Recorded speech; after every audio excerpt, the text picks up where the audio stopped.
ఇవాల్టి వార్తలు వాస్తవాల్లో మనతో ఉన్నారు బీఆర్ఎస్ పార్టీ సీనియర్ నాయకులు డాక్టర్ చిరుమల్ల రాకేష్ గారు అండ్ రాజకీయ విశ్లేషకులు శ్రీశైల్ రెడ్డి గారు మనకు లైవ్లో జాయిన్ అవుతున్నారు. గుడ్ మార్నింగ్ అండి, వెల్కమ్ టు వార్తలు వాస్తవాలు. ఇసుక హామీలకు పైసలు ఎట్లా బడ్జెట్ కసరత్తు ప్రారంభించింది రాష్ట్ర ప్రభుత్వం. కేంద్రంలో ఒక కొత్త ప్రభుత్వం కొలువుదీరినటువంటి నేపథ్యంలో ఇక పూర్తిస్థాయి బడ్జెట్కు సంబంధించి ప్రజలకు ఏవైతే హామీలు ఇచ్చారో ఆ హామీలన్నీ కూడా నెరవేరే విధంగా బడ్జెట్ రూపకల్పన పైన దృష్టి సారించింది ప్రభుత్వం. బట్ అది ఎంతవరకు సాధ్యం అనేది వాళ్ళ అందరిలో కూడా ఒక ప్రశ్నార్థకం అయితే కనిపిస్తోంది. ఎందుకంటే భారీగా ప్రజలకు హామీలు ఇచ్చింది కాబట్టి ఆ హామీలన్నీ ఎట్లా రాష్ట్ర ప్రభుత్వం ఫుల్ఫిల్ చేయబోతుంది, ఎటువంటి కసరత్తు చేయబోతుంది అనే చర్చ జరుగుతోంది. రైట్ రాకేష్ గారు, రాష్ట్ర ప్రజలకు ఇచ్చినటువంటి హామీలు అవన్నీ ఫుల్ఫిల్ చేయాలంటే బడ్జెట్ ఎంత అవసరం అవుతుంది, ఆ హామీలకు పైసలు ఎట్లా అనే దానిపైన రాష్ట్ర ప్రభుత్వం కసరత్తు అయితే మొదలుపెట్టింది. సో దాంట్లో ఎట్లా ముందుకు వెళ్ళే అవకాశం కనిపిస్తోంది? గుడ్ మార్నింగ్ అండి. గుడ్ మార్నింగ్ శ్రీశైల్ రెడ్డి గారు, రాజేష్ గారు, టీ న్యూస్ ప్రేక్షకులు. ఈరోజు అంటే ఆల్రెడీ 6 నెలల కాలం గడిచిపోయింది. కాంగ్రెస్ పార్టీ పాలన మనం నిరంతరం చూస్తున్నాం. ప్రధానంగా నెంబర్ 1 ఏంటంటే వాళ్ళు ఇచ్చినటువంటి ఏ హామీని కూడా అమలు చేస్తున్నారు. వాళ్ళు ఏవైతే చెప్పారో అవన్నీ కూడా బూటకపు హామీలు, అబద్ధపు హామీలు అని ప్రజలకు కూడా తెలిసిపోయినాయి. ప్రధానంగా ఈరోజు మనం తీసుకుంటే ఏదైతే 500 రూపాయలు బోనస్ ఇస్తా అని చెప్పారో వడ్లకు బోనస్ ఇస్తా అన్నారు, దాన్ని తీసుకొచ్చేసి సన్నవడ్లు అని చెప్పారు. 10,000 ఉన్న రైతు బంధువును 15,000 రూపాయలు చేస్తా అన్నారు. అవి కూడా చేయలేకపోయారు. కాబట్టి నేను ఏమంటున్నానంటే ఇప్పుడు 2 లక్షల రుణమాఫీ అంటూ ఫర్ సపోజ్ వాళ్ళు చెప్పినవే చిన్న చిన్న లెక్కేద్దాం, పెద్దగా మొత్తం అన్ని పోకుండా మనం మామూలుగా లెక్కేస్తే మనం జనరల్గా రైతు బంధు ఇచ్చినప్పుడు సంవత్సరానికి 15,000 కోట్ల రూపాయలు ఇవ్వాల్సి వచ్చేది. వాళ్ళు 10,000 రూపాయలు ఇచ్చినప్పుడు 15,000 కోట్లు అంటే దానికి ఇంకో 7,000 కోట్లు కలుపురు, అంటే సగం వాళ్ళు ఇంకొక 5,000 పెంచుతున్నారు కదా. కాబట్టి అవి ఏమైతే 15 + 7 22,000 కోట్ల రూపాయలు దానికి కేటాయించాలి. అదైన తర్వాత ఏందన్నారు వాళ్ళు మళ్ళీ రైతు కూలీలకు అందరికి కూడా వాళ్ళకు 12,000 రూపాయలు ఇస్తున్నారు. ఎవరైతే ఉపాధి హామీ పథకం కింద రిజిస్టర్ అయ్యి ఉన్నారో వాళ్ళందరికీ కూడా ఇస్తున్నారు. ఈ రాష్ట్రంలో ఎంత లేదన్నా కానీ ఉపాధి హామీ కూలీలో 50 లక్షల మంది, అంటే 38 నుంచి 40 లక్షల మంది ఉంటారు. ఆ 40 లక్షల మంది కేటాయించాలంటే దానికి కూడా ఒక 30,000 కోట్లు కావాలి. అవి బోంగా మళ్ళీ ఇంకేమన్నారు, రుణమాఫీ 2 లక్షల రూపాయలు చేస్తామంటే 40,000 కోట్ల రూపాయలు దానికి కావాలి. ఒక రుణమాఫీకి 40,000 కోట్ల రూపాయలు. అవి బోంగా మళ్ళీ ఇప్పుడు ఉచిత కరెంటు అనేది ఇప్పుడు ఆల్రెడీ మీరు చూస్తున్నారు, సెలూన్లకు దోబిఘాట్లకు అన్నిటి కూడా మళ్ళీ కరెంటు బిల్లులు పంపిస్తున్నారు. మనం కేసీఆర్ గారి ప్రభుత్వం ఉన్నప్పుడు, బీఆర్ఎస్ ప్రభుత్వం ఉన్నప్పుడు ఏదైతే వాళ్ళకు 200 యూనిట్లు ఉచితంగా ఇచ్చినామో వాటన్నిటికీ బిల్లులు వేస్తూనే ఉన్నారు. ఇవి బోంగ మళ్ళా వాళ్ళు ఏమన్నారు, 200 యూనిట్ల ఉచిత కరెంట్ అన్నారు, దానికి కేటాయించాలి. మళ్ళీ వడ్ల మీద ఇప్పుడు సన్న వడ్లు కొన్నా ఫర్ సపోజ్ మొన్న అన్నారు మొత్తం వడ్లు కొంటా అన్నారు, ఆ వడ్లకేంచి పక్కకు జరిగారు, సన్న వడ్లే కొంటా అన్నారు. సన్న వడ్లు కొంటా అంటే వాటికి కేటాయింపులు జరగాలి. వాటికి పోగా మళ్ళీ ఆటో డ్రైవర్లకు వాళ్ళకి అందరికి పైసలు ఇస్తా అన్నారు, వాటికి కేటాయింపులు జరగాలి. వీటికి పోగా దళిత బంధుకు ఏమని చెప్పారు, 10 లక్షలు ఇస్తామంటే మేము 12 లక్షలు ఇస్తామన్నారు, వాటికి కేటాయింపులు. అంటే వీళ్ళ బడ్జెట్ అనేది కంప్లీట్గా అసలు ఓడి తీసుకున్నా కానీ నడవనటువంటి బడ్జెట్లో వాళ్ళు ప్రవేశపెట్టడం జరిగింది. కానీ నేనేమంటానంటే ఇప్పటికే అంటే ఇంకోటి ఏం చేస్తుర్రు, ఆదాయం పెంచుకోనికి లిక్కర్ అమ్మకాలను పెంచుతుర్రు. అసలు ఈ రాష్ట్రంలో లేనటువంటి కొత్త కొత్త బ్రాండ్లు వాళ్ళ కప్పాలు కట్టేటువంటి లిక్కర్ను కూడా తీసుకొచ్చారు. అదేదో ఏమేమో బీర్లు పట్టుకొస్తారు, బిర్యానీ బీర్లు, ఇక్కడ బిర్యానీ అత్త అని రేపు పొద్దుగాల గోల్డ్ మెడల్ కూడా వస్తుంది. ఇవన్నీ పక్కన పెడితే నేనేమంటానంటే అంటే ఈ విధంగా వాళ్ళన్నీ ఏవి అమలు చేయకుండా పోతూ అదేవిధంగా మళ్ళీ ఏం చేస్తుర్రు, ఏదైతే సంక్షేమం ఆల్రెడీ కేసీఆర్ కిట్ ఆపేసారు, షాదీ ముబారక్, కళ్యాణ లక్ష్మి చెక్కులు ఆగిపోయినాయి. ఈరోజు ఏదైతే న్యూట్రిషన్ ఫుడ్ కిట్ ఉన్నదో అది కూడా ఆగిపోయింది. అండ్ నెక్స్ట్ వచ్చేసి మనం చూస్తున్నాం ఆల్రెడీ గురుకుల పాఠశాలలో ఏదైతే ఫుడ్ పాయిజన్ అయిపోయి వాళ్ళకి కావాల్సినటువంటి మొత్తం కూడా అక్కడ ఆ ఫుడ్ పాయిజన్ తోటి చాలామంది విద్యార్థులు చనిపోయినటువంటి దాఖలాలు కూడా చూసినాం, హాస్పిటలైజ్డ్ అయ్యారు. ఇవన్నీ చూస్తే ఇప్పటి వరకు వాళ్ళకు అంటే దుప్పట్లు కానీ బ్యాగులు కానీ పుస్తకాలు కానీ ఇచ్చినటువంటి దాఖలాలు లేవు. ఇప్పటికీ ఏదైతే ప్రభుత్వ పాఠశాలలో చదువుకున్న విద్యార్థులకు స్కూల్ డ్రెస్సులు ఇయ్యానో అవి కూడా చేరుకోలేదు. వీటన్నిటితో పాటు మళ్ళీ బీసీ సంక్షేమానికి 20,000 కోట్లు కేటాయించాలి. మళ్ళీ ఏదైతే దీపధూపం ఉన్నదో అదేవిధంగా మూలకు ఇజాంలకు మనం ఇవ్వాల్సి అంటే జనరల్గా శాలరీస్ ఉండేనో అవి కూడా పెంచుతామని చెప్పారు, అవి ఒక 30,000 కోట్లు. అంటే ఏ విధంగా చూసినా కానీ వాళ్ళు చెప్పినటువంటి సంక్షేమ పథకానికి వాళ్ళు ఆచరిస్తున్నటువంటి విధానానికి మన ఆదాయానికి సంబంధం లేకుండా పోయింది.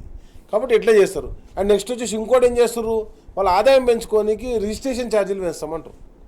రిజిస్ట్రేషన్ ఛార్జీలు పెంచిన తర్వాత నువ్వు అసలు ప్రాజెక్ట్ ఎట్లా కట్టగలుగుతావు? అండ్ రిజిస్ట్రేషన్ ఛార్జీలు ఇప్పుడు ఎందుకు పెరగాలి? ఆల్రెడీ రియల్ ఎస్టేట్ కుదేలే కూర్చున్నది, ఎక్కడ కూడా వెంచర్లు అమ్ముడు పోవట్లేదు, మొత్తం కూడా రియల్ ఎస్టేట్ అంతా స్టక్ అయి ఉన్నది.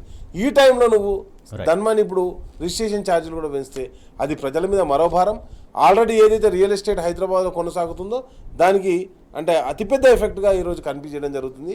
వీళ్ళ ఆదాయాన్ని పెంచుకోవడానికి రాష్ట్ర ప్రజల ఆరోగ్యాన్ని దెబ్బతీసే లిక్కర్ను తీసుకొస్తున్నారు. అదేవిధంగా రాష్ట్ర ప్రజలకు లిక్కర్ పైన కొంచెం ప్రభుత్వం పునరాలోచనలో పడ్డట్టుగా తాత్కాలికంగానైతే అంటే పర్మిషన్ కాదు రాజేష్ గారు, మద్యం సంస్థలతో చర్చలు జరుపుతాం. మద్యం సంస్థలతో చర్చలు జరపకపోయినా అదంతా మనకు సంబంధం లేదు.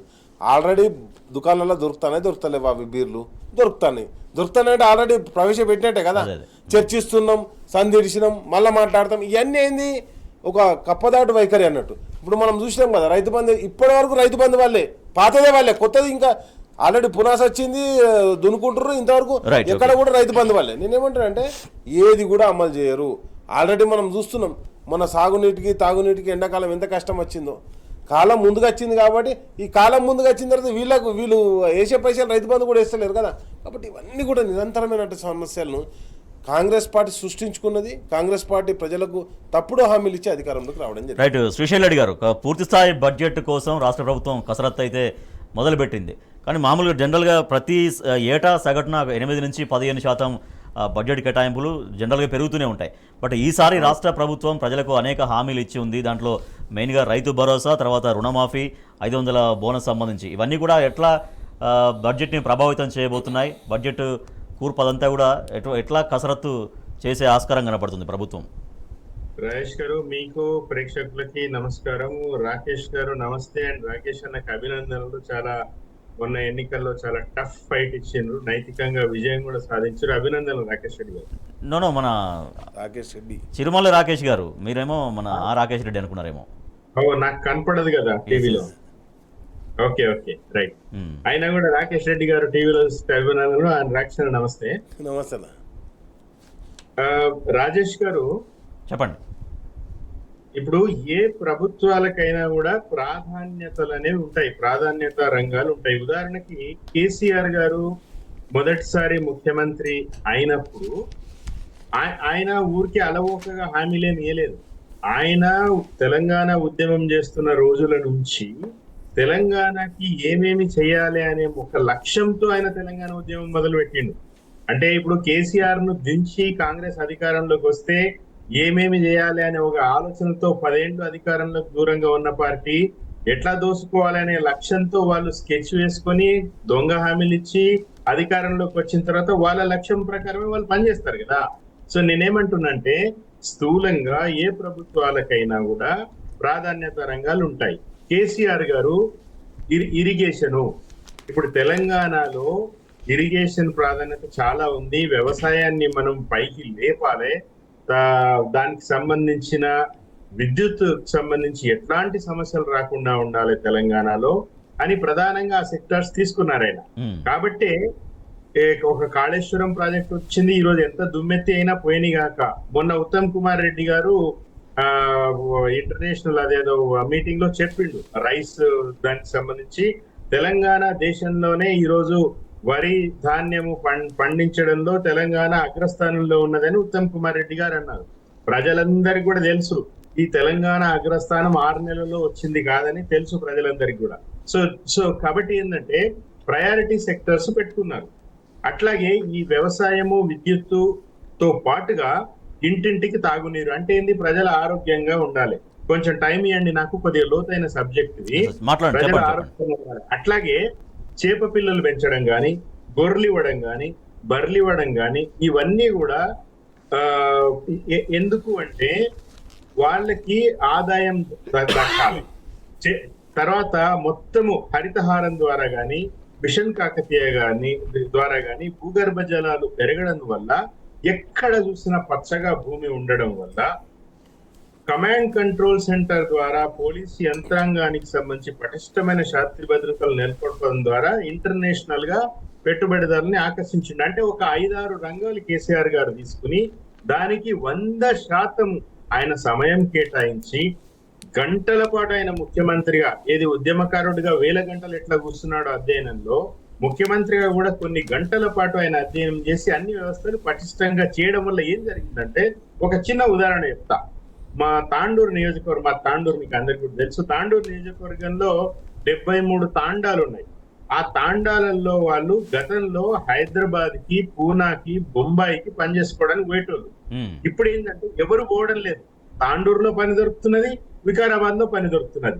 ఇది కేసీఆర్ గారు 10 సంవత్సరాల్లో సాధించిన అభివృద్ధి సంక్షేమ ఫలితాలు. కాబట్టి ఏంటంటే వాటికి కాళేశ్వరంకి విపరీతంగా ఖర్చు పెట్టినా, మిగతా వాటికి ఖర్చు పెట్టినా, విద్యుత్ కొనుగోళ్లు వీళ్ళు దుమ్మెత్తి పోస్తున్నారు కదా, అంత కాస్ట్లీగా ఎందుకు కొన్నారని. దానివల్ల ఉత్పాదకత పెరిగింది కదా.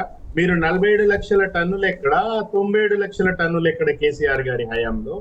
కాబట్టి ఏంటంటే ఈ దార్శనికత ఉండడం వల్ల, అన్ని రంగాలకి సమాన ప్రాధాన్యం ఇవ్వడం వల్ల, ముఖ్యంగా ప్రజల జీవన ప్రమాణాలు పెరగడానికి ఏ రంగాలు ప్రోధి చేస్తాయో వాటికి బడ్జెట్లు కేటాయించి దాన్ని కంటిన్యూస్ గా మానిటర్ చేయడం వల్ల కేంద్ర ప్రభుత్వము ప్రతి రంగంలో కూడా తెలంగాణ అభివృద్ధి చెందుతుందని మనకి ఎన్నో సర్టిఫికెట్లు ఇచ్చింది. తెలంగాణ తలసరి ఆదాయం, ఈ తలసరి ఆదాయంలో అందరూ ఉంటారు. ఆటో డ్రైవర్లు ఉంటారు, హెయిర్ కటింగ్ సెలూన్ వాళ్ళు ఉంటారు. ఇందాక సోదరుడు రాకేష్ గారు చెప్పినట్టుగా సెలూన్లకి, దోబిఘాట్లకి 250 యూనిట్లు ఉచిత కరెంట్ ఇచ్చారు కేసీఆర్ గారు. ఈ కాంగ్రెస్ వాళ్ళు ఇచ్చిన సంక్షేమ ఎన్నికల ముందు హామీలు కానీ, వాళ్ళ పథకాలు కానీ చూడండి. ఇప్పుడు ఫ్రీ బస్ ఉంది. ఫ్రీ బస్సు ఉంటే జీడిపి విపరీతంగా పెరుగుందని ఒక తలకు మాసిన ఆయన అన్నాడు. కానీ ఈ రోజు ఏం జరుగుతున్నదో చూసినాం. సో వీళ్ళ హామీలన్నీ కూడా వీళ్ళు అలవిగాని హామీలు ఇవ్వడం ద్వారా ఈ రోజు పెనుభారమై కూర్చున్నది. 40-50% ఈ రోజు ఈసారి హామీలకు అదనంగా 40 నుంచి 50% కేటాయింపులు జరగాలి. మరి ఆ కేటాయింపులు ఎట్లా సమీకరించుకుంటారా, వనరులను ఎట్లా సమీకరించుకుంటారా అనేది రాష్ట్ర ప్రభుత్వానికి బిగ్ క్వశ్చన్. అదే అంటున్నాం, ఎక్కడి నుంచి తెస్తారు ఆ పైసలు? ఇంపాసిబుల్. ఈ హామీలు నిలబెట్టుకునే అవకాశం లేదు. వీళ్ళు చేసిన తప్పేందంటే ఎట్లాగైనా అధికారంలోకి రావాలని అడ్డగోలు హామీలు ఇచ్చిండ్రు. ఈ అడ్డగోలు హామీలు రెండు సమస్యలు ఉన్నాయి ఇందులో. ఒకటి, అవి నెరవేర్చడానికి డబ్బులు లేవు, రావు, సాధ్యం కాదు. ఫస్ట్ పాయింట్, వీళ్ళు ఫెయిల్ అవుతారు. రెండోది, మీరు ఇచ్చిన హామీలు కూడా ఎట్లాంటివి? ఏమన్నా ప్రొడక్టివిటీ పెంచేదా? ప్రజల జీవన ప్రమాణాలు పెంచేవా? ప్రజల ఇళ్లలో వాళ్ళ చేతుల్లో 4 పైసలు ఆడే పథకాల? ఏమీ కావు. ఇవన్నీ కూడా కాబట్టే ఫెయిల్ అవుతాయి. సో మీరు ఎక్కడ ఇన్వెస్ట్ చేస్తారంటే ROI అంటారు కదా ఎకనామిక్ పరిభాషలో, రిటర్న్ ఆఫ్ ఇన్వెస్ట్మెంట్. అంటే మీరు 4 పైసలు పెడుతుంటే 10 పైసలు రావాలి. ఏది ప్రభుత్వానికి రావాలి అనడం లేదు, ప్రజలకు కూడా. గవర్నమెంట్ స్పెండ్ చేస్తున్నప్పుడు ప్రజల చేతికి అందాలి. అది సంక్షేమ పథకాల రూపంలో అందాలి, అభివృద్ధి రూపంలో అందాలి, వాళ్ళకి ఉపాధి అవకాశాల రూపంలో అందాలి. సో కాబట్టి ఈ రోజు కాంగ్రెస్ ప్రభుత్వం కంప్లీట్ గా కొలాప్స్ చేయబోతున్నది. తెలంగాణ ఎకానమీ అనేది చాలా స్పష్టం. రైట్, ఓకే శ్రీశైల్ రెడ్డి గారు. రాకేష్ గారు, మనకు అంటే బడ్జెట్ అనేది ఈ రకంగా కసరత్తు చేస్తుంది ఒకటి, లేదంటే గత ప్రభుత్వంలో అసలు నిధులు లేవు, ఖాళీ కుండలు పెట్టారనేది ముఖ్యమంత్రి మాట్లాడడం. అయితే ఒకటి అందుతున్నటువంటి వార్త ఏంటంటే, ఇకపై పోస్ట్ కార్లలో సీఎం మినిస్టర్ల కార్లు రాబోతున్నాయి. 18 కోట్లు వెచ్చించి 12 ల్యాండ్ క్రూజర్ల కొనుగోలు. అదేవిధంగా సెక్రటరియట్లో సీఎం ఛాంబర్ రెనోవేషన్కు మరో 5 కోట్లు. రూరల్స్ మోడర్న్ ఫెసిలిటీస్ కోసం 23 కోట్ల ప్రజాధనం. పైకి మాత్రం ఖజానా ఖాళీ అంటూ కథలు. గతంలో నిధుల దుబారా అంటూ అప్పటి పాలకులపైన నిందలు మోపారనేది ఒకటండి. అంటే ఇప్పుడు మీరు ఏదైతే చెప్పారో, నేను ఏమంటున్నా అంటే, ప్రగతి భవన్లో 100లాది రూమ్లు ఉన్నాయి, మొత్తం బుల్లెట్ ప్రూఫ్ హాళ్ళు ఉన్నాయని చెప్పేసి ప్రచారం చేశారు కదా కాంగ్రెస్ పార్టీ. ఈరోజు బట్టి విక్రమార్కే కదా దాంట్లో ఉంటున్నారు. మరి ఎందుకో ప్రజలకు చూపెట్టలేదు అవన్నీ? 100లాది రూమ్లు ఎందుకో చూపెట్టలేదు? నేనేమంటున్నా అంటే, బట్టకాల్చి మీదేయడం వాళ్ళ నైజం. దాని దుష్ప్రచారాన్ని ప్రచారం చేసుకోవడానికి వాళ్ళకి లాట్ ఆఫ్ యూట్యూబ్ ఛానల్స్ వాళ్ళు పెట్టుకోవడం జరిగింది. నెంబర్ 1. నెంబర్ 2 వచ్చేసి నేను ఏమంటున్నా అంటే, ఈరోజు ఆల్రెడీ సెక్రటరియట్ కట్టింది మొన్న కొత్తగా. దాంట్లో మళ్ళీ రెనోవేషన్ ఏం చేస్తారు అంటే ఏం లేదు. వాళ్ళ అనునాయులకు ఏ పని చేయకుండా పైసలు ఇవ్వాలి. గతంలో కాంగ్రెస్ పార్టీ ఏం చేసింది? మొబిలైజేషన్ అడ్వాన్స్ కింద డబ్బులు పంపించింది. మొబిలైజేషన్ డబ్బులు ఎట్లయితే పంపించారో ఈరోజు మళ్ళొకసారి కొత్తగా కట్టిన సెక్రటరియట్లో మళ్ళీ రిపేర్లు ఏముంటాయండి? అదైతే ఎప్పటిదో పాతది కాదు కదా. కాబట్టి నేనేమంటున్నా అంటే, ఇవన్నీ కూడా దుబారా. అంటే వాళ్ళని ఎట్లా కాపాడుకోవాలి, వాళ్ళకి పైసలు ఎట్లా ఇప్పించాలని కాంగ్రెస్ పార్టీ ఆయన అన్నది ఏంది? ముఖ్యమంత్రి గారు రాగానే ఇక్కడ లంక బిందెలు ఉంటాయండి ఇక్కడ సెక్రటరియట్లలో. అదేవిధంగా అప్పుల గురించి చెప్పారు. మొన్నటికి మొన్న అబద్ధం ఏం చెప్పారండి అంటే, వాళ్ళు చేసినటువంటి ఒక స్కామ్లో ఏది సివిల్ సప్లై మొత్తం కూడా అప్పులలో ఉందని చెప్పారు. అప్పులలో ఉందంటే నువ్వు వడ్లు ఎట్లా అమ్మినావు అంటే, అప్పు చేసి ఏం చేశారు? వడ్లు కొన్నారు. వడ్లు కొని రైస్ మిల్లర్ల దగ్గర పెట్టిన అవి అమ్మితే పైసలు వస్తాయి. కేంద్రానికి బియ్యం ఇచ్చారు. ఆ పైసలు వస్తాయి. అవన్నీ కూడా అప్పులు కట్టనీకి కదా. అంటే అసలు ఈసారి ఇప్పటి వరకు నేనేమంటానంటే రైతుల దగ్గర ఎంత ధాన్యం కొన్నారో డిక్లేర్ చేయలేదు. ఇప్పుడు 2 సీజన్లు వీళ్ళు కాంగ్రెస్ పార్టీ వచ్చిన తర్వాత కొనుగోలు చేసింది కదా. మనం 3 కోట్ల మెట్రిక్ టన్నుల ధాన్యాన్ని కొనుగోలు చేసి కేంద్ర ప్రభుత్వం రైస్ మిల్లర్ దగ్గర ఇంకొక 35 లక్షల మెట్రిక్ టన్నులు మిగిలినాయి. మిగతా ధాన్యం అంతా కూడా మనం కేంద్ర ప్రభుత్వానికి బియ్యం చేసి ఎఫ్సీఐకి ఇచ్చేసినాం. ఆ పైసలు రావాలి. నెక్స్ట్ వచ్చేసి ఇప్పుడున్న పైసలు ఏంది, ఇక్కడ ఉన్నటువంటి అప్పులు అని చెప్తున్నాయి. డైరెక్ట్గా కేంద్ర ప్రభుత్వమే పార్లమెంట్లో చెప్పింది ఏంది, 3 లక్షల కోట్ల అప్పు ఉన్నదని చెప్పింది. 3 లక్షల కోట్ల అప్పు ఉంటే దాంట్లోకి ఏమేం చేసినాం. ఈరోజు ధాన్యం పెరిగింది, ఉత్పత్తి పెరిగింది, జీవన ప్రమాణాలు పెరిగినాయి. అవన్నీ కూడా ఇప్పుడు నీకు ₹1,00,000 లోన్ ఉంటేనే కదా వాడు ఏదైనా బ్యాంకుకు పోతే 30-40 వేల ఈఎంఐ కట్టుకుంటాడు లోన్ ఇస్తాడు, లేకపోతే ఏమి ఇస్తాడండి. కాబట్టి ఇవన్నీ కూడా కంప్లీట్గా ఒక దుష్ప్రచారం చేస్తూ ప్రభుత్వం అసలు ఏం లేదు అని చెప్పేసి పథకాల నుంచి తప్పుకోవడానికి రైట్. ఓకే, ఇంటింటికి ₹2,500 ఇస్తాను, అవి ఎప్పుడు ఇస్తారో చూడాలి. అసలు పాత వారికే ప్రధాన శాఖలు కేటాయింపు జరిగింది కేంద్రంలో. హోము, రక్షణ, ఆర్థిక, విదేశాంగ శాఖలకు గత ప్రభుత్వ మంత్రులే కొనసాగుతున్నారు. అయితే ఇక తెలంగాణ రాష్ట్రం నుంచి ఉన్నటువంటి 2 కేంద్ర మంత్రులు తెలంగాణ రాష్ట్రం కోసం, తెలంగాణ రాష్ట్ర ప్రయోజనాల కోసం, హక్కుల కోసం ఎట్లా ఫైట్ చేయాల్సిన అవసరం ఉంది, తెలంగాణ సమాజం కోరుకుంటున్నట్టుగా ఎట్లా కేంద్రం నుంచి నిధులు తీసుకురావాల్సినటువంటి అవసరం ఉందనేది ఇవాళ ప్రతి ఒక్కళ్ళు కూడా చెప్తున్నటువంటి మాట. రాకేష్ గారు, ఇవాళ కేంద్ర మంత్రులు ఇవాళ ఒకరి నుంచి ఇంకొకటి పెరిగింది, 2 అయ్యారు. బట్ రాష్ట్రానికి రావాల్సినటువంటి నిధుల విషయంలో, రాష్ట్ర ప్రయోజనాల విషయంలో కాపాడడం కోసం ఈ కేంద్ర మంత్రులు ఎట్లా వ్యవహరించాల్సినటువంటి అవసరం ఉంది?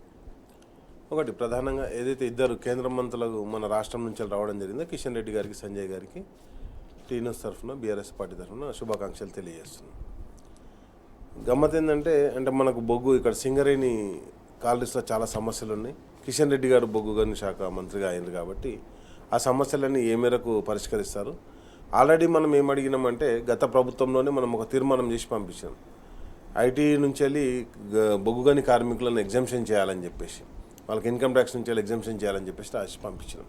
కాబట్టి ఇప్పుడు మరి ఆ ఐటీ నుంచి వెళ్ళి ఎగ్జామ్షన్ ఇస్తారా అనేది మనం చూడాల్సింది. డిపెండెంట్ ఉద్యోగాలు మనం కొనసాగిస్తున్నాం మేడం. ఎందుకంటే సింగరేణిలో 49% కేంద్రం వాటా కూడా ఉంటుంది కాబట్టి దాన్ని కూడా ఆలోచించాలి.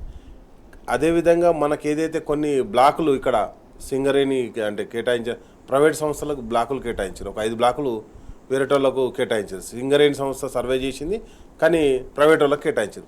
మరి అవన్నీ కూడా సింగరేణి కిందికి తీసుకొస్తారా అంటే ఇప్పుడు మన రాష్ట్రం నుంచి వెళ్ళి ఆయన మంత్రి అవ్వడం సంతోషం, కానీ అదే సమయంలో ఇక్కడ ఉన్నటువంటి సమస్యలు ఏవైతే ఉన్నాయో వాటి అన్నిటి కూడా పరిష్కరించాలి. అదే క్రమంలో సింగరేణి గని కార్మికులకు పెన్షన్ విధానం ఏ విధంగా అంటే దేశం మొత్తంలో కోల్ ఇండియా కావచ్చు లేకపోతే సింగరేణి కావచ్చు ఏవైతే ఉన్నాయో ఎట్లా కేటాయింపులు జరుగుతుంది. అదేవిధంగా సింగరేణి వివిధ రాష్ట్రాల్లో కూడా మనం టెండర్లో పార్టిసిపేట్ చేయడం జరిగింది. వాటన్నిటి అంటే ఐరన్ ఓర్లు కానీ లేకపోతే లైమ్ స్టోన్ కానీ ఇవన్నీ కూడా కేటాయింపులు జరపరా అని. అంటే ఇప్పుడు మంత్రిగా రావడంతో పాటు మంత్రిగా మన రాష్ట్రానికి ఏం లాభం చేస్తాడు, దేశం మొత్తానికి లాభం, అదాని అంబానీకి పనిచేస్తాడా, దేశానికి గురించి పనిచేస్తాడా అనేది మనం చూడాలి. ఎందుకంటే ప్రైవేట్ బొగ్గు కొనుక్కొచ్చి ఇవన్నీ అట్లా కాకుండా మనం ఏమంటున్నామంటే ఈరోజు మా ప్రాంతంలో ఎస్పెషల్గా మేము సింగరేణి బిడ్డలం కాబట్టి నేనేమంటానంటే నేను పెద్దపల్లి ప్రాంతం నుంచి మా పెద్దపల్లి జిల్లానే గోరకని అంటే మా సింగరేణి మొత్తం ఉంటుంది కాబట్టి ఆ సింగరేణి ప్రాంతంలో ఉన్నటువంటి సమస్యలన్నీ కూడా ఉన్నాయి. వాటికి సొల్యూషన్ ఏం చెప్తారనేది చూడాలి. అండ్ నెక్స్ట్ ఇక హోంశాఖ మంత్రి అంటే సహాయ మంత్రి అంటే అది ఆనవాయితీగా మనకు వస్తున్నట్టుగా అనిపిస్తుంది. గతంలో విద్యాసాగర్ రావు గారు కూడా హోంశాఖ సహాయ మంత్రిగా పనిచేశారు, కరీంనగర్ ఎంపీగా ఉండి. ఆ తర్వాత కిషన్ రెడ్డి గారు కూడా ఫస్ట్ కూడా హోంశాఖ సహాయ మంత్రిగానే ఉండే, ఇప్పుడు బండి సంజయ్ గారు అయ్యారు. వాటితో పాటు ఇప్పుడు కమాండ్ కంట్రోల్ స్టేషన్ ఉంది ఇక్కడ, దానికి ఏమన్నా స్పెషల్ నిధులు తీసుకొస్తారా మన రాష్ట్రానికి అంటే మంత్రులు అవ్వడమే ప్రధానం కాదు, మంత్రులు అవ్వడంతో పాటు మన రాష్ట్రానికి ఏమేమి నిధులు కేటాయింపులు చేస్తారు. అదేవిధంగా మిషన్ కాకతీయకు మిషన్ భాగీరథకు నిధులు కేటాయింపులు జరగలేదు. సరే ప్రభుత్వం ఏదైనా తెలంగాణ రాష్ట్రం మనది, కేసీఆర్ గారు ఎప్పుడు చెప్తారు అధికారంలో ఎవరున్నా సరే మనం మన రాష్ట్రాన్ని పరిరక్షించుకోవాలి, మన ప్రాంతాన్ని పరిరక్షించుకోవాలని కేసీఆర్ గారు డేమన్ నుంచి చెప్పేటారు. కాబట్టి ఈ రోజు కేంద్రం నుంచి మనకి ఏం నిధులు వస్తాయి, కేంద్రం ఏ విధంగా వీటన్ని గత 10 సంవత్సరాల నుంచి పెండింగ్ లో ఉన్నటువంటి విభజన సమస్యలు వాటిని కూడా కొలిక్కి తీసుకురావాల్సినటువంటి విభజన సమస్య ఆల్రెడీ జరగాలి. ఒకటి ప్రధానంగా ఇప్పుడు బొగ్గు గనులు కేటాయించిందంటే ఆనందంతో పాటు మా బొగ్గు గని కార్మికులకు సంబంధించినటువంటి ఐటీ ఎగ్జామ్షన్ ఇప్పియరా ప్రధానమైనటువంటి సమస్య అదే. ఎందుకంటే బండ కిందికి పోయి బతుకుతామో స్వస్థమో తెలియకుండా పనిచేస్తున్నటువంటి మా బొగ్గు గని కార్మికులు ఎప్పటి నుంచో కోరుకుంటున్నటువంటి కోరిక. అండ్ నెక్స్ట్ వచ్చేసి ఆ ప్రైవేట్ బ్లాకులు కూడా మన తెలంగాణ రాష్ట్రానికి కేటాయింపులు జరగాలి. రైట్. శ్రీశైల్ రెడ్డి గారు, నిన్న తొలి కేంద్ర కేబినెట్ సమావేశం జరిగింది. దాంట్లో కిసాన్ సమ్మాన్ దానిపైన నిధిపైన తొలి సంతకం చేశారు ప్రధానమంత్రి నరేంద్ర మోడీ గారు. సో మన రాష్ట్రం విషయానికి వస్తే గతంలో ఉన్నటువంటి విభజన సమస్యలు 10 సంవత్సరాల నుంచి ఏవైతే అపరిష్కృతంగా ఉన్నాయో వాటిని సాల్వ్ చేసేందుకు మన కేంద్ర రాష్ట్రం నుంచి ఉన్నటువంటి ఇద్దరు కేంద్ర మంత్రులు ఎటువంటి పాత్ర పోషించాల్సినటువంటి అవసరం కనిపిస్తోంది? రాజేష్ గారు, ఈ ఒక 2-3 అంశాలు ఉన్నాయండి ఇందులో. ఒకటి, సరే, తెలంగాణ నుంచి కేంద్ర మంత్రులైన కిషన్ రెడ్డి గారు, బండి సంజయ్ గారు, వాళ్ళకి అభినందనలు తెలుపుతూ వాళ్ళు ఏం చేయగలుగుతారు అనేది ఒక అంశం. అయితే ఇప్పుడు కిషన్ రెడ్డి గారు గతంలో టూరిజం మంత్రిగా ఉన్నారు. ఆయన టూరిజం మంత్రిగా ఉన్నప్పుడు, అంటే ఇది చాలా చీప్ విమర్శ, లేకపోతే అప్పుడే మంత్రి కాకముందే విమర్శిస్తారని విఘ్నులు ఎవరైనా అనుకుంటారేమో కానీ, బట్ నేనే అంటే ఒక అలర్ట్ గా ఉండాల్సిన అవసరం అయితే ఉంటుంది సమాజం. ఏంటంటే ఆయన టూరిజం శాఖ మంత్రిగా ఉన్నప్పుడు ఆయన తెలంగాణకు ఏం ఒరగబెట్టిండనేది చూస్తే అర్థమైపోతుంది. కిషన్ రెడ్డి గారు ఆయన ఒక అంబర్పేట నియోజకవర్గానికి ఒక కేంద్ర మంత్రిగా మాత్రమే ఉంటూ అంబర్పేటను మాత్రమే ఆయన చూసుకుంటాడు తప్ప ఆయన చేసింది ఏం లేదు. ఇప్పుడు బొగ్గు గనుల శాఖ మంత్రిగా ఆయన తెలంగాణకి ముఖ్యంగా మన ఆయువు పట్టు అయిన సింగరేణికి సంబంధించిన సమస్యల మీద ఆయన దృష్టి పెడతాడా? ఈ సింగరేణి బ్లాక్ల వేలాన్ని ఆయన అడ్డుకుంటాడా? ప్రైవేట్ రంగం బలోపేతం కాకుండా చూస్తాడా? అదానీని కాదని ఆయన నిర్ణయాలు తీసుకుంటాడా? అదానీని కాదని మోడీ, అమిత్ షాలే నిర్ణయాలు తీసుకోరు. కిషన్ రెడ్డి ఏం చేయగలుగుతారనేది మనం రాబోయే రోజుల్లో చూడాలి. కానీ ఆయన వల్ల సరే, ఒక తెలుగువాడు, తెలంగాణ బిడ్డ, బొగ్గు గనుల శాఖ మంత్రి అయింది కాబట్టి ఏదైనా చేయాలని మనం ఆశించడం సహజం, చేస్తాడని కూడా అనుకుందాం. కానీ జాగ్రత్తగా అయితే ఉండాల్సిన అవసరం ఉన్నది. అది ఫస్ట్ పాయింట్. రెండోది, బండి సంజయ్ గారి విషయానికి వస్తే ఆయన హోంశాఖ సహాయ మంత్రి ఇవ్వడం పట్ల మనము మరింత అలర్ట్ గా ఉండాలి. ఎందుకంటే బండి సంజయ్ ఆయన బీజేపీ పార్టీ అధ్యక్షుడిగా ఉన్నప్పుడు ఎట్లా ఉన్నాడు అనేది ఆయన బండి సంజయ్ క్యారెక్టర్ మనం చూసినాం. ఆయన ఎంతసేపు దేవుళ్ళు, గుడి, భాగ్యలక్ష్మి, సోమవారం ఎవరి వారం, ఏ దేవుడు మంగళవారం, ఏ దేవుడు బుధవారం, ఏ దేవుడు గురువారం, ఇవి మాట్లాడిన తప్ప ఆయన వేరే మాట్లాడలేదు. ముఖ్యంగా హోంశాఖ సహాయ మంత్రిగా ఉన్నప్పుడు ఆయన పోలీసులకు సంబంధించి కానీ, పాత బస్తీకి సంబంధించి కానీ, ముస్లింలకు సంబంధించి కానీ, లా అండ్ ఆర్డర్ సంబంధించి కానీ ఆయన చాలా విశాల దృష్టితో ఉంటాడా, లేకపోతే టార్గెటెడ్ గా పనిచేస్తాడా అనేది చాలా కీన్ గా మనం అబ్జర్వ్ చేయాల్సిన అవసరం ఉంటుంది. చూద్దాం ఏం చేస్తారు అనేది ఒకటి. రెండు, ఇప్పుడు మీరు లేవనెత్తిన విభజన హామీలకు సంబంధించిన అంశం ఉంది. ఇది తెలంగాణ అప్రమత్తంగా అనుక్షణం మేల్కోవాల్సిన అవసరం ఉంది. ఎందుకంటే ఈ రోజు ఎన్డీఏ కూటమిలో భాగస్వామిగా బీజేపీ తర్వాత అతిపెద్ద పార్టీగా ఉన్నది చంద్రబాబు నాయుడు గారి తెలుగుదేశం పార్టీ. చంద్రబాబు నాయుడు గారి తెలుగుదేశం పార్టీ తెలంగాణ బ్రాంచ్ అయిన కాంగ్రెస్ పార్టీ ఈ రోజు అధికారంలో తెలంగాణలో ఉన్నది. చంద్రబాబు నాయుడు గారి అనంగు శిష్యుడు రేవంత్ రెడ్డి ఇక్కడ ముఖ్యమంత్రిగా ఉన్నాడు. వీళ్ళు విభజన హామీలకు సంబంధించి తెలంగాణకు రావాల్సిన, తెలంగాణకు దక్కాల్సిన, తెలంగాణకు బీజేపీ పార్టీ పార్లమెంటు హామీని విస్మరించి మనకు ఇవ్వకుండా పోయిన అంశాల మీద రేవంత్ రెడ్డి ఎంత కొట్లాడతాడు, నరేంద్ర మోడీ అసలు ఫస్ట్ పాయింట్ రేవంత్ రెడ్డి కొట్లాడతాడని ఒక అంశం అయితే, కొట్లాడని నాకు తెలుసు కానీ ఒకవేళ ఆర్గ్యుమెంట్ సేక్ కోసం ఆయన కొట్లాడినంత మాత్రాన నరేంద్ర మోడీ చంద్రబాబు నాయుడుని కాదని తెలంగాణకు మేలు చేసే పనులు చేస్తాడా? ఆ రోజు సొంతగా బీజేపీ సొంత బలంతో మొన్న 10 ఏళ్లు అధికారంలో ఉన్నప్పుడే తెలంగాణకి ఏమి ఇయ్యలే నరేంద్ర మోడీ. పైగా తెలంగాణనే పదే అవమానించిన నరేంద్ర మోడీ ఈ రోజు చంద్రబాబు నాయుడు గారు భాగస్వామిగా ఉన్న ఎన్డీఏ ప్రధానమంత్రిగా ఆయన తెలంగాణకి ఏమైనా చేస్తాడా విభజన హామీలకి అనేది తెలంగాణ సమాజం గమనించాలి. దురదృష్టం ఏంటంటే రాజేష్ గారు, ఈ రోజు పార్లమెంటులో తెలంగాణకు వాయిస్ లేకుండా పోవడం. 8 మంది బీజేపీ ఎంపీలు, 8 మంది కాంగ్రెస్ ఎంపీలు తెలంగాణ గురించి మాట్లాడగలుగుతారని నేనేమి అనుకోవడం లేదు. వాళ్ళకి ఆ విజన్ లేదు, ఆ ఆత్మ లేదు, ఆ ధైర్యం లేదు, ఏమి లేదు. బీజేపీ వాళ్ళైతే ఇక నరేంద్ర మోడీ, అమిత్ షా ఏం చెప్తే తానా తందానడు, బల్లల సరసుడు, సప్పట్లు కొట్టుడు తప్ప వాళ్ళు తెలంగాణ గురించి ఏం మాట్లాడలేరు. కాంగ్రెస్ ఎంపీలు 8 మంది కాంగ్రెస్ ఎంపీలు కూడా వాళ్ళు పెద్దగా గతంలో కూడా వాళ్ళ ట్రాక్ రికార్డ్ ఏం లేదు, రాష్ట్రానికి వాళ్ళ హక్కుల కోసం కొట్లాడి. దురదృష్టం ఏంటంటే తెలంగాణ దురదృష్టం, ఈ రోజు బీఆర్ఎస్ కి ఒక ఎంపీ కూడా రాకపోవడం వల్ల తెలంగాణ వాయిస్ ఈ రోజు రేజ్ చేసే అవకాశం లేదు. కానీ దాని పరిణామాలు తెలంగాణ సమాజం రాబోయే రోజుల్లో చూస్తే ఇది చాలా చాలా దురదృష్టకరం. తెలంగాణకి చెడ్డ రోజులు ఎన్డీఏ ప్రభుత్వం ద్వారా దాపురించినవి అయితే మనం చెప్పగలుగుతాం రాజేష్. Right, okay. దేశవ్యాప్తంగా వైద్య విద్యా కోర్సుల్లో ప్రవేశాల కోసం నిర్వహించినటువంటి నీట్లో భారీగా అక్రమాలు జరిగాయనే ఆరోపణలు సర్వత్రా వినిపిస్తున్నాయి. విద్యార్థులు గర్జించారు. నిన్న ఢిల్లీలోని కేంద్ర విద్యాశాఖ ఆఫీస్ వద్ద విద్యార్థులు ఆందోళన కూడా కొనసాగించారు. సో దేశవ్యాప్తంగా అనేక ఆరోపణలు వస్తున్నటువంటి నేపథ్యంలో నీటిపైన నీటిలో ఎటువంటి అక్రమాలు జరిగాయా లేదా అనే దానిపైన చాలా స్పష్టంగా పారదర్శకంగా విచారణ జరపాల్సినటువంటి అవసరం మాత్రం ఖచ్చితంగా కనిపిస్తుంది. రైట్, రాకేష్ గారు, నీటి అక్రమాలపైన విద్యార్థులు దేశవ్యాప్తంగా అనేక చోట్ల ఇటువంటి ఆందోళనలు కొనసాగిస్తున్నారు. సో నీటి అక్రమాలపైన ఎటువంటి పారదర్శకంగా విచారణ జరగాల్సినటువంటి అవసరం కనపడుతుంది.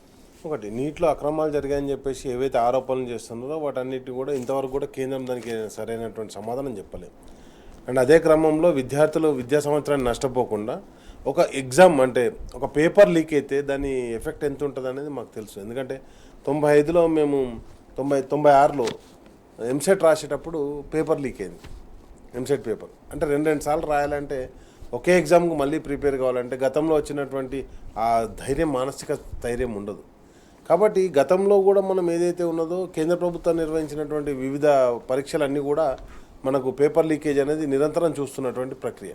ఈరోజు కేంద్రం నిర్వహిస్తున్నటువంటి నీట్లో కూడా ఏదైతే ఈ లీకేజ్ జరిగిందో దాని మీద దేశం మొత్తంలో కూడా అందరూ కూడా ప్రశ్నించడం జరుగుతుంది.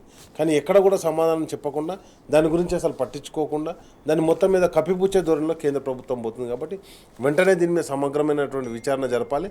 ఎవరైతే దోషులు ఉన్నారో వాళ్ళని శిక్షించాల్సిన బాధ్యత కూడా ప్రభుత్వం మీద ఉంటుంది. ఎందుకంటే దేశం మొత్తంలో కలిపి నీట్ ఒకటే అవుతుంది. ఆల్రెడీ నీట్ పెట్టొద్దు అని చెప్పేసి తమిళనాడు సిట్టింగ్ జడ్జి తోటి ఒక కమిటీ చేశారు. వాళ్ళు కూడా దాన్ని అపోజ్ చేశారు. తమిళనాడు ప్రభుత్వం ఒకటే నీట్ ఎగ్జామ్ను అపోజ్ చేస్తుంది. అదేవిధంగా మనం కూడా నీట్ కాదు, మాకు సపరేట్గా మా స్టేట్ ఎగ్జామ్ ఎంట్రన్స్ ఎగ్జామ్ మాకు ఉండాలని చెప్పేసి గతంలో ఎంసెట్ త్రూ మనం రిక్రూట్మెంట్ చేసుకునేది.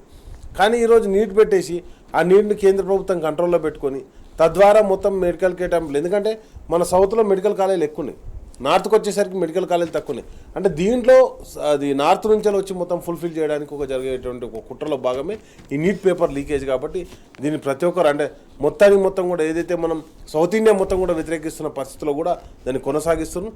ఈరోజు జరిగినటువంటి దాని అక్రమాలను వెంటనే వెలికి తీయాలి. దాని గురించి అందరం కూడా అంటే విద్యార్థి నాయకులు, అందరూ కూడా పోరాటం చేస్తున్నారు. మేము కూడా ఆ పోరాటానికి సంపూర్ణ మద్దతు ఇవ్వడం జరుగుతుంది. రైట్, శ్రీశైల్ రెడ్డి గారు, కొన్ని లక్షల మంది విద్యార్థులకు సంబంధించినటువంటి విషయం దాన్ని చాలా అత్యంత పకడ్బందీగా నిర్వహించాల్సిన అవసరం ఉంటుంది. కానీ నీటి నిర్వహణలో అక్రమాలు బాగా జరిగాయనేది దేశవ్యాప్తంగా అనేక చోట్ల నుంచి విమర్శలు వ్యక్తమవుతున్నాయి. దాంతోపాటుగా కౌన్సిలింగ్ పైన స్టే విధించాలని కూడా వాళ్ళు డిమాండ్ చేస్తున్నారు విద్యార్థులందరూ కూడా. రాజేష్ గారు, నిన్న హిందూ పత్రిక ఎడిటోరియల్ రాసింది నీట్ పరీక్షలకు సంబంధించి. ఈ దేశవ్యాప్తంగా ఈ వైద్య విద్యా కోర్సుకు సంబంధించి కండక్ట్ చేసే ఈ నీట్ మీద ఆరోపణలు రావడం ఒకటి దురదృష్టకరం. రెండు, దాన్ని ప్రభుత్వము ఎట్లా రెస్పాండ్ అవుతుంది, ఎట్లా హ్యాండిల్ చేస్తుంది అనేది చూస్తే అది మరింతగా విషాదం. కోర్టులు కూడా జోక్యం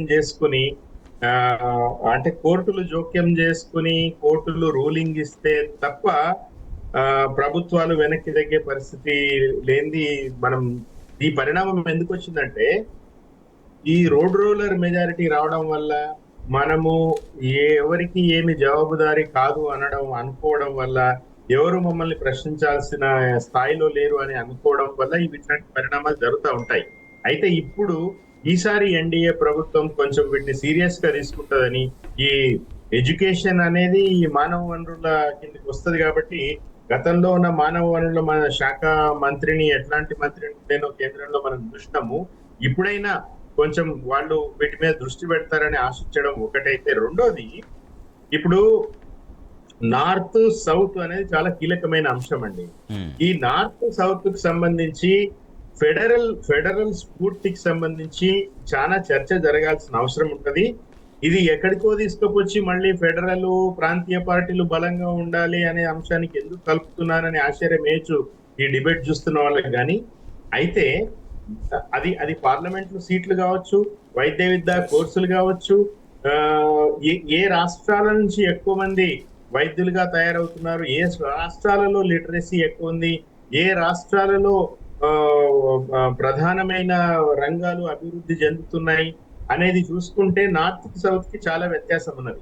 సో ఈ సౌత్ కి సంబంధించి నేను ఒక ప్రపోజల్ ఏం పెడుతున్నానంటే, ఈ వైద్య విద్యా కోర్సులు కానీ, యూపీఎస్సి ఎగ్జామ్స్ కానీ పార్లమెంటు సీట్లు. స్థానాల పెంపు, డిలిమిటేషన్ కానీ ఏవైనా కూడా సౌత్ కు సంబంధించిన ఒక రిప్రజెంటేషన్ లేకపోవడం వల్ల నార్త్ పార్టీల నార్త్ యొక్క లాబియింగ్ అనేది చాలా బలంగా నడుస్తా ఉన్నది. నీట్ లాంటి పరీక్షలు కూడా ప్రత్యేకంగా ఇప్పుడు తమిళనాడు ప్రభుత్వానికి కమిటీ సిఫారసు చేసింది నీట్ ని రద్దు చేయమని, లేదా దాన్ని స్ట్రీమ్ లైన్ చేయమని.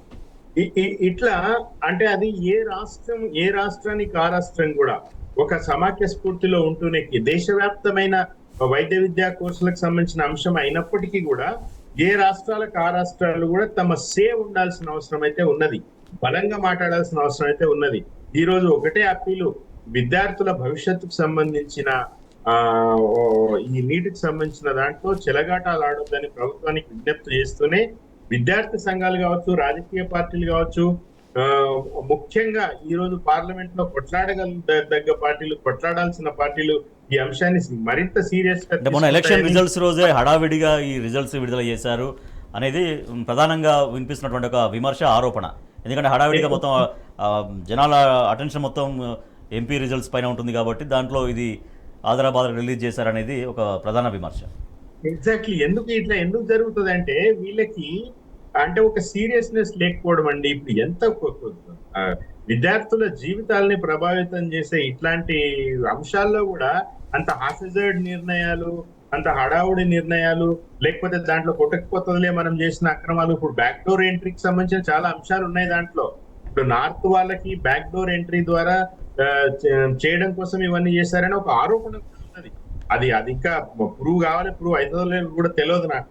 అయితే ఇట్లాంటివన్నీ కప్పిపుచ్చుకోవడానికి ఒక దేశమంతా ఒక ఫ్రింజ్ లో ఉన్నప్పుడు, ఎన్నికల జ్వరంతో ఉన్నప్పుడు, ఈ ఎగ్జిట్ పోల్స్ ఇవన్నీ హడావుడి చేస్తున్నప్పుడు, ఒక భావోద్వేగ స్థితిలో ఉన్నప్పుడు అవి హడావుడిగా వాటిని రిలీజ్ చేశారు. సో దానికి వాళ్ళకు ఒక లక్ష్యం ఉన్నది. ఆ లక్ష్యం ఏంటంటే చాలా స్పష్టం, ఏం చేసినా అడిగేటోడు లేడు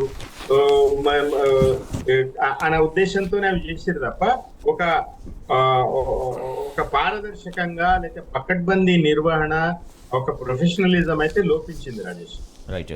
రాకేష్ గారు, కంక్లూడింగ్ విద్యార్థులకు న్యాయం జరగాలంటే ఇప్పుడు ఏం జరగాల్సినటువంటి అవసరం ఉంది నీట్ విషయంలో?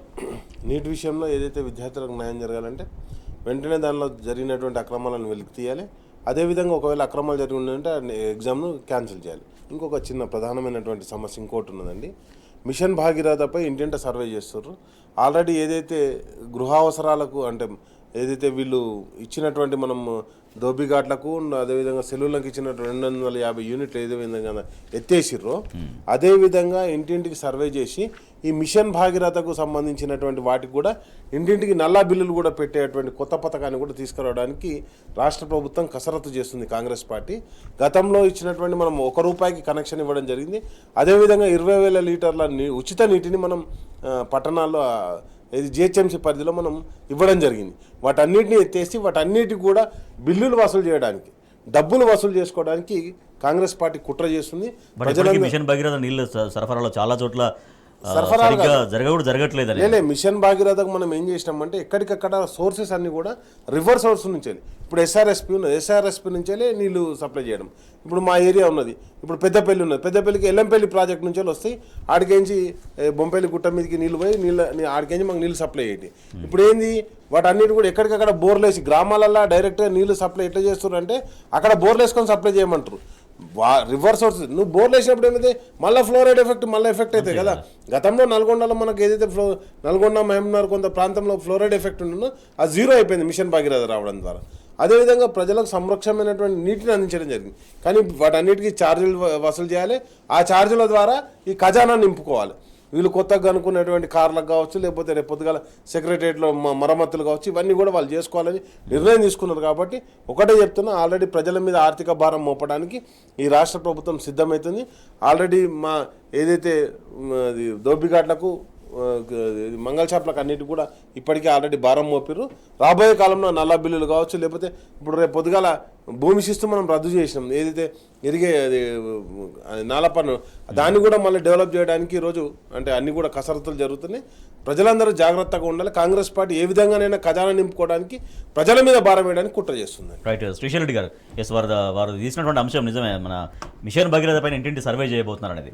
మిషన్ భగీరథ ఉద్దేశమే స్వచ్ఛమైన నదీ జలాల్ని ఎక్కడి నుంచి తీసుకొచ్చి చాలా స్వచ్ఛంగా ప్రజలకు అందించడం అనేది. బట్ కొన్ని గ్రామాలలో ఇప్పుడు వారు చెప్పినట్టుగా అక్కడనే బోర్లు వేసి అదే వాటర్ మళ్ళీ అందిస్తే మళ్ళీ అదే ఫ్లోరైడ్ సమస్య ఉంటుంది, అదే వాటర్తో వచ్చే సమస్యలు మళ్ళీ వస్తాయి కదా. సో అటువంటి నదీ జలాలను తీసుకొచ్చేటువంటి మిషన్ భగీరథ నిర్వహణ ఎట్లా ఉండాలి, దాంతోపాటుగా ఇంటింటి సర్వే ఏంటి అనేది ఒక ప్రశ్న ఉత్పన్నమవుతుంది. ఇప్పుడు బేసిక్ గా వీళ్ళు ఏం చేస్తారంటే, ఏం చేసి ఇంకా ఇప్పుడు 6 నెలలు 7 నెలలు నడుస్తుంది అయినా కూడా గత ప్రభుత్వం మీద ఇంకా ఏమేం చేసి వాళ్ళని బదనాం చేయాలనే పని తప్ప ఇంకోటి చేస్తలేరు వీళ్ళు. నిజంగా ఈరోజు ఇంటింటి సర్వే చేయాల్సింది ప్రతి ఇంట్లో ఎంతమంది గ్రాడ్యుయేట్లు ఉన్నారు, ఎంతమంది నిరుద్యోగులు ఉన్నారు, వాళ్ళకి మేము నిరుద్యోగ భృతి ఇస్తామన్నాం, ఇయ్యలేం కదా. మీరు భావన ఏంది, రేపు లోకల్ బాడీస్ లో మాకు ఎలక్షన్లు చేస్తారా లేదా, ఇట్లాంటి సర్వే కాంగ్రెస్ పార్టీ చేయాలి. మేము 500 బోనస్ ఇస్తామన్నాము, మీరు రేపు ఓట్లు వేస్తారా లేదా మాకు అని అడగాలి. మేము మీకు పెన్షన్లు పెంచుతామన్నాము, రైతు బంధు పెంచుతామన్నాము, దళిత బంధు పెంచుతామన్నాము, మీరు ఓట్లు వేస్తారా లేదా అని సర్వే చేసుకుంటే వాళ్లకు దిమ్మ తిరిగే రిజల్ట్స్ కనపడతాయి. కొంచెం ఏమైనా కరెక్షన్ చేసుకుంటే అవకాశం ఉంటది. ఈ రోజు భగీరథ మీద సర్వే చేసి ఏం చేయగలుగుతారండి? వాటికి ఛార్జీలు వేయడం తప్ప, ఛార్జీలు వేస్తే జనాలు ఊరుకుంటారా? కర్రాలు పట్టుకుని వెనకబడి తరిమేస్తారు, వీళ్ళకి అర్థమైతలేదు. సో కాబట్టి కాంగ్రెస్ పార్టీకి, రేవంత్ రెడ్డికి నా రిక్వెస్ట్ ఏంటంటే, మీ పాలన మీద మీ ఎట్లున్నది, జనాలు ఎట్లున్నారు, మీరు ఇచ్చిన హామీలకు సంబంధించి జనాలు ఏమనుకుంటారు గా సర్వే చేయండి. అది కొంచెం పార్టీకి ఉపయోగం. మీరు ఏమైనా బుద్ధి తెచ్చుకొని సంబంధించిన జనాలకు ఉపయోగం. ఒకటండి, ఇప్పటికీ ఆల్రెడీ వానాకాలం స్టార్ట్ అయింది. ఇంతవరకు చేపల పంపిణీకి అనేది ఏం వాళ్ళు దాని గురించి ఏ చీరలలో చేపలు వేయాలి దాని గురించి ఏం ఆలోచించాలి. అదేవిధంగా గొర్రెలు వేయద్దని చెప్పేసి దాని ఏదో స్కామ్ జరిగిందని చెప్పేసి తీసుకున్న లబ్ధిదారులు ఉంటారు, జరిగినటువంటి అధికారుల మీద చర్యలు తీసుకోండి. కానీ ఆ పథకాన్ని అయితే అమలు చేయాలి కదా. కాబట్టి ఎక్కడికక్కడ బీసీల సంక్షేమ పథకాలు ఏవైతే ఉన్నాయో వాటన్నిటిని కొలాప్స్ చేసే ఉద్దేశంతో ఈ కాంగ్రెస్ పార్టీ పోతుంది. మొత్తం బీసీలకు ఏ విధమైనటువంటి అంటే, ఎందుకంటే ఒక బీసీ బిడ్డగా మేము చెప్తున్నాం ఏంటంటే, ఎక్కడికక్కడ కూడా ఈ బీసీలకు సంబంధించినటువంటి ఆల్రెడీ నేను చెప్పిన ఇప్పటికే ఏది మా దోపిఘాట్లకు మంగళ షాపులకు జరిగినటువంటి అన్యాయం చెప్పిన, రేపు మా గొల్ల కుర్మలకు జరిగేటువంటి అన్యాయం జరగబోతుంది. అదేవిధంగా ముదిరాజులకు బెస్స కులస్తులకు జరగాల్సినటువంటి అన్యాయం కూడా జరపడానికి వాళ్ళు ఆల్రెడీ సిద్ధం చేశారు. బీసీలకు ఏం కేటాయిస్తారో ఇంతవరకు నిధులు కూడా చెప్పలేదు. కాబట్టి నేనేమంటున్నా అంటే, మొత్తం కాంగ్రెస్ ప్రభుత్వం బీసీ వర్గాలను దెబ్బతీసే విధంగా ముందుకు పోవడం జరుగుతుంది. Thank you so much doctor Rakesh garu. Thank you so much Srishail Reddy garu. ఇది ఇవాల్టి వార్తలు వాస్తవాలు. చూస్తూనే ఉండండి టీ న్యూస్.